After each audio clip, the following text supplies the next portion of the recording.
today we are going to flush this brand new RO system, which is critical because we don't want to jam the system up, and let me explain why. I'm going to walk you through this entire system. It took me a while to really understand how these work.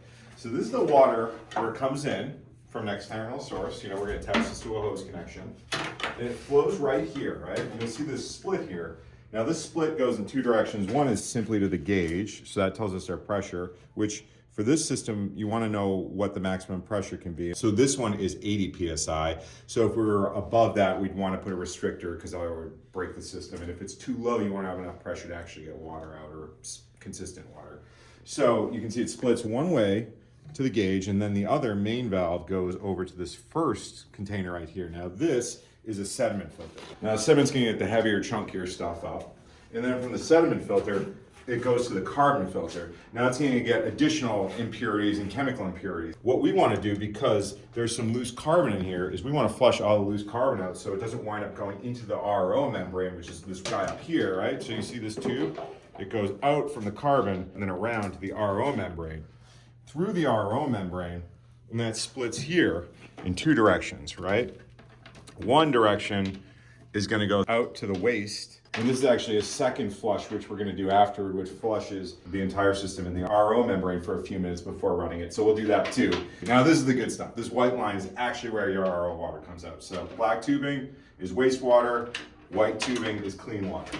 So again, now before we run water into the RO membrane, we want to make sure we flush out the carbon filter. So I'm going to pop out this connector right here, boom, and I'm going to plug it in, and I have it already actually prepared. I'm going to connect it to this guy right here and just send it to a drain. So I'm going to pop this guy right in the sink, okay, and then I'm going to connect the intake.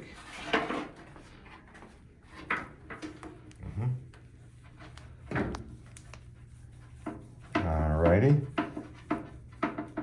Now I'm going to slowly turn it on, or try to go slow. You don't want to put it on too hard, it could break components. And also, check it out, immediately I realized my connection wasn't tight and it's leaking. So that gave me a chance rather than having the water flood over. So I'm going to pop that in. These are great. So that's a locking. That feels in. Let's try that again. Is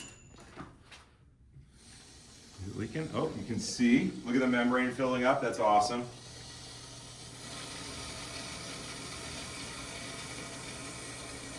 Now up through the carbon filter, I'm going to collect some of this first sediment just to see. Oh, I can feel air coming out. That's cool.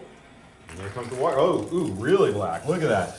Now see, if I hadn't flushed that system, all of this nasty black water, I'll put it against the white backdrop, would be just jamming up that RO membrane. So I want to get all that gunk and all that loose particulate out in the sink,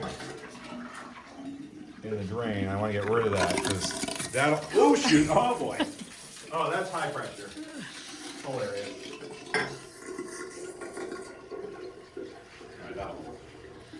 All right, now I'm going to open it up. So what's the pressure at 40? It's interesting how I see like liquid at the top. I've never seen that. I'm not sure if that's broken, although the meter seems to be working. Turn all the way up. Yeah, so just shy of 80. So the pressure here is amazing. It's like perfect because it's right under like the upper threshold that they want you to keep it at. I'm going to turn it all the way up because I'm going to want, and also I'm going to, hit it a little. If you ever move your RO system or bump it, it's a good idea to flush it because new sediment can come loose and jam up the RO membrane. So, especially over time, more and more sediment is going to start accumulating in this guy. So you want to keep it still. I'm going to install this one. It's got a couple screws in the back that you probably should mount on a wall just to keep it super stable. So we're going to collect 1 gallon. And then we're going to calculate how long that took to figure out how long we need to wait before we can reconnect it. All right, so that took almost exactly 1 minute. Amazing. That's like a minute to the dot. All right, so we've been letting this system flush for a little bit over 10 minutes because we calculated we're getting about 1 gallon a minute out of the exhaust here. And so 1 gallon a minute times 10 gallons that way, and we are good to go. So I'm going to cut the flow off to the intake, right? And now I can reconnect this system. Oh, still a little extra because there's still some pressure behind it. All right. And I'm going to pop this guy back through here. Man. That's tough. They make that really tight. Let's see, make sure we get that in there. I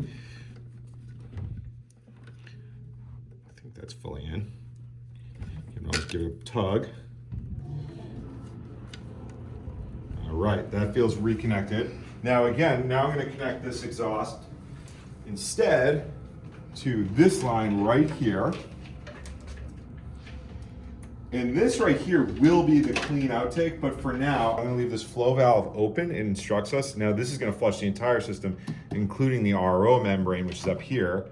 So now we're basically adding the RO membrane back into the system, but we're gonna still leave this flow to max. And if I shut this, it basically creates restriction again, and you get more optimal flow. But there will be some RO purified water coming right out of here too. Now let's turn it back on slowly. You don't want to turn the flow up too quickly. It can create shock in the system, I read. So, all right, you can hear the air coming out. Slowly raise it up, and boom. Where's our little glass? Catch our first drops of RO. Now again, when we shut the valve, there's gonna be a lot more purified water coming out. So with resistance, it's gonna push more water through this very efficient system, but you can see we're still getting a little dribble, which is awesome. Purified, super clean water. The fish will love this, the discus fish in particular. All right, it's been 5 minutes with this valve open, so I'm gonna shut it, and that'll increase the efficiency of the system. You'll see more water will start coming out of here and less out of the drain. And now this thing's at full throttle, ready to roll. I'm going to connect it now to my reservoir, and we're gonna have plenty of fresh water, 200 gallons a day.